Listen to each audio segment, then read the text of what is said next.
بڑے صورت ان کو تنگ کرنا شروع کر دیا، گھر بھی بیچ دیا۔ اس کے بعد کرائے کے گھر میں رہ کر کے بے چین ہو گیا، جب دیکھا رات کو صبح کو دن کو ہر وقت قرضے والوں نے تنگ کرنا شروع کیا۔ تو اتفاق سے اس کے بیوی بچے کہیں چلے گئے تھے، کھانا بنا کر کے چلی گئی ان کی بیوی، تو اس نے جو ہے کھانے میں زہر ملانا چاہا۔ تو اتفاق سے کسی نے دیکھ لیا، ارے یہ تم کیا کر رہے ہو، تم اپنی جان کو ہلاکت میں ڈال، ایسا کیوں کر رہے ہو؟ اس کو سمجھا بجھا کر کے اس کو منع کیا۔ اس کے بعد اس کے بیوی بچے بھی آ گئے۔ مقصد کیا تھا؟ سب لوگ زہر کھا کر کے مر جائیں گے۔ مسلمان آدمی کا میں بتا رہا ہوں واقعہ، ہندو کا نہیں۔ زہر کھا کر کے مر جائیں گے، یہ جینا کیا جینا ہے جی؟ اتنی محنت کی، اتنی ساری دولتیں جمع ہوئی اور قرض والوں نے آ کر کے سب لوٹ لیا، مجھ کو بالکل فقیر بنا دیا، کنگال بنا دیا۔ اس سے جینا، اس طرح جینا کیا فائدہ؟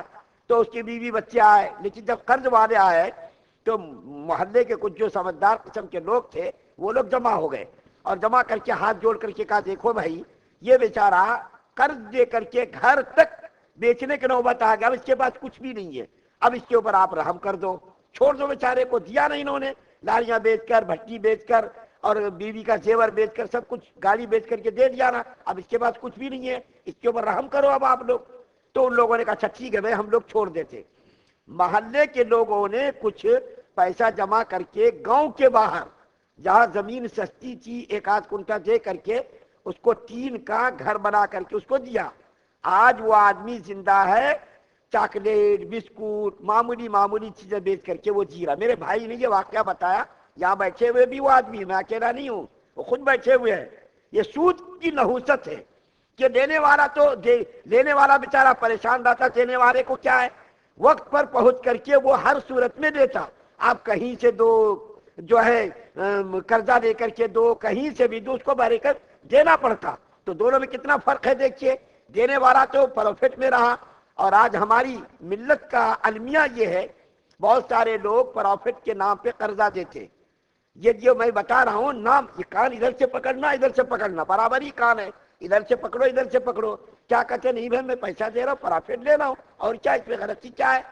گویا کہ سود کو وہ حرام کو حلال کر کے، نام بدل کر کے، بس کوئی آدمی اگر شراب کو زمزم کہہ دے تو شراب زمزم نہیں ہو جاتی، شراب تو شراب ہی رہتی ہے، چاہے زمزم کا نام دے دو، چاہے واٹر کا نام دے دو، یا اس کو تھمساپ کہہ دو، کوکو کولا کہہ دو، 7 ایپ کہہ دو، 8 ایپ کہہ دو، کچھ بھی کہہ دو، بھلے کہ وہ شراب حرام ہے تو حرام ہے، نام بدلنے سے وہ حلال نہیں ہو جاتا، وہ حرام ہے۔ اسی طریقے سے یہ کہہ کر کرے میں نے پیسہ دیا، میرے ہم کو پروفٹ دے دو نا، کیا ہوتا؟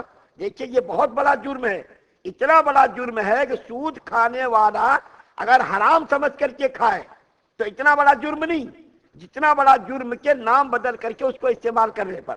مثال کے طور پر کوئی آدمی سور کا گوشت بیچتا، کتے کا گوشت بیچتا، بکرے کا گوشت کہہ کر کے، ایک آدمی تو ہے بھائی دیکھو بھائی یہ حرام جانور ہے، آپ کو لینا لے لو نہیں تو چھوڑ دو۔ ایک آدمی کیا کرتا، کتے کا گوشت، بکرے کا گوشت کہہ کر کے بیچتا ہے۔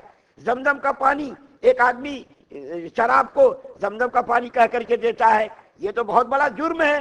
ملکی اعتبار سے، اخلاقی اعتبار سے، مذہبی اعتبار سے تو دھوکے کی بات ہو گئی کہ ایک تو شراب پہلے سے حرام تھی، اس کو تم نے نام بدل کر کے دھوکہ تم نے دیا۔ اسی طریقے سے کتے کا گوشت، خنزیر کا گوشت، یہ پہلے سے حرام تھا، اس کو تم نے بکرا کہہ کر کے بیچا۔ تو اگر کوئی آدمی حرام کھاتا، دیکھیں ابھی میں بتا رہا ہوں، اس کے قرآن کے اندر جو بتایا اللہ تعالیٰ فرماتے ہیں جس کے پاس اللہ کی نصیحت آئی اور نصیحت کے بعد وہ باز آ گیا تو اللہ تعالیٰ کیا فرما رہے ہیں، اس کا دیا سب معاف ہو گیا۔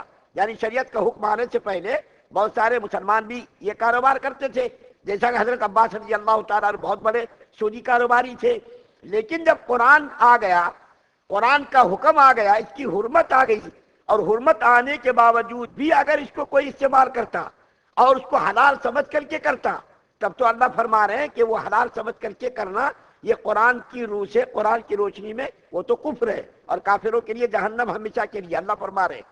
اور جس آدمی کے پاس نصیحت آئی، حرمت کا حکم آ گیا اور وہ باز آ گیا، تو اس کا پہلے لیے کھانا پینا جو کچھ کیا سب اللہ نے معاف کر دیا، لیکن پھر آنے کے بعد اس نے یہ کام کر دیا، حرمت آ گئی، اس کے بعد بھی اس نے کام کیا۔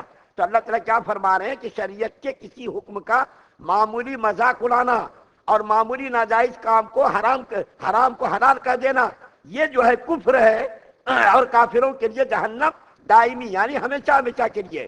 ایک تو ایک آدمی سود کھاتا لیکن اس کو حرام سمجھ کر کے کھاتا، لیکن ایک آدمی ایسا ہے جو اس کو پروفٹ کے نام پر کھاتا، ارے میں کیا نقصان ہے، میں پروفٹ میں لے رہا ہوں، میں نے پیسہ دیا نا، پروفٹ لے رہا ہوں، فائدہ لے رہا ہوں، اور کیا میں نقصان غلط کر رہا ہوں؟ تو ایسے آدمی کو تو اور ڈبل گناہ ہوگا، سزا ملے گی۔ ایک تو حرام کا حرام کھایا اور پھر حرام کو حلال سمجھ کر کے کھا رہا۔ تمہارے کہے میں کیا بتاؤں اس مختصر وقت میں، یہ سود کی لعنت ایسی ہے کہ اس سے کوئی آدمی ابھر نہیں سکتا۔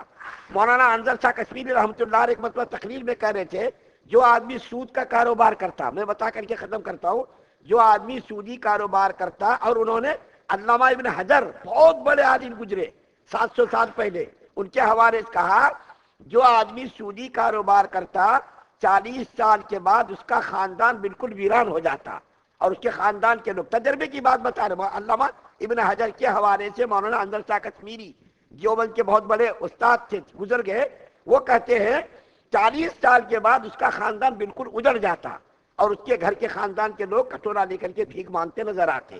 کتنی بڑی لعنت ہے دیکھیے۔